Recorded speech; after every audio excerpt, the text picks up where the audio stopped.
রাতের নিস্তব্ধতা ছিঁড়ে হঠাৎই আকাশ কাঁপিয়ে ওঠে বিস্ফোরণ। গত শুক্রবার বিনা উস্কানিতে ইরান ভূমিতে ইসরায়েলি ড্রোন ও ক্ষেপণাস্ত্র হানা যেন আগুনে ঘি ঢালার মতোই। এই হামলায় নিহত হন ইরানের বেশ কয়েকজন পরমাণু বিজ্ঞানী, উচ্চপদস্থ সামরিক কর্মকর্তা এবং নিরীহ বেসামরিক নাগরিকরা। আর ঠিক সেই মুহূর্তেই পাল্টা জবাব দিতে প্রস্তুত হয়ে ওঠে তেহরান। ইরানের প্রতিরোধের নাম অপারেশন ট্রু প্রমিস 3।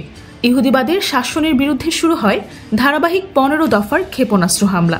একটা দুটো নয়, গোটা ইসরায়েলি যেন রাতারাতি রূপ নেয় আতঙ্কের নগরীতে।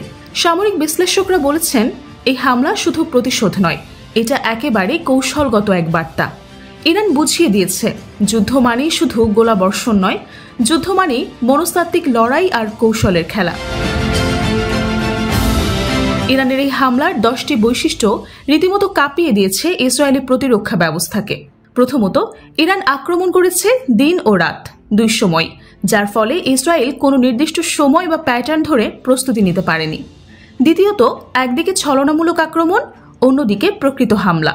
এই দ্বৈত কৌশলে বিভ্রান্ত হয়েছে আয়রন ডোম সহ ইসরায়েলের অন্যান্য বিমান প্রতিরক্ষা ব্যবস্থা। তৃতীয়ত, আক্রমণে ব্যবহৃত হয়েছে ব্যালিস্টিক ক্ষেপণাস্ত্র, স্বয়ংক্রিয় ড্রোন, এমনকি আত্মঘাতী ড্রোনও।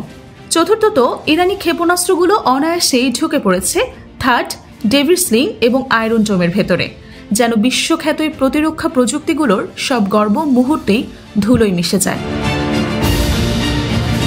পঞ্চমত, ইরান যে নানা ধরনের ও অপ্রত্যাশিত অস্ত্র নিক্ষেপ করেছে তা ইসরায়েলকে অবাক করে দিয়েছে।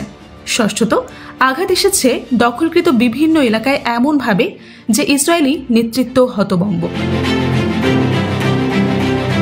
সপ্তমত, আক্রমণ কোনো নির্দিষ্ট এলাকায় সীমাবদ্ধ ছিল না। ইসরায়েলের উত্তর থেকে দক্ষিণ পর্যন্ত কোথাও রেহাই নেই। অষ্টমত, ইরানের কাছে রয়েছে একটি বিশাল লক্ষ্যবস্তু ডেটাবেস। সামরিক ঘাঁটি থেকে তেল শোধনাগার, কিছুই বাদ যাচ্ছে না। নবমত, একাধিকবার ইরানের পক্ষ থেকে ঘোষণা এসেছে অধিকৃত অঞ্চলে এখন আর কোনো নিরাপদ স্থান নেই। এবং সবচেয়ে চমকপ্রদ তথ্যটি হল 10ম পর্যায়ে এখনো পর্যন্ত ইরান ব্যবহার করেনি তার নতুন প্রজন্মের দূরপাল্লার ক্ষেপণাস্ত্র। অর্থাৎ সামনে আসলে কি আসছে তা কেউ জানে না।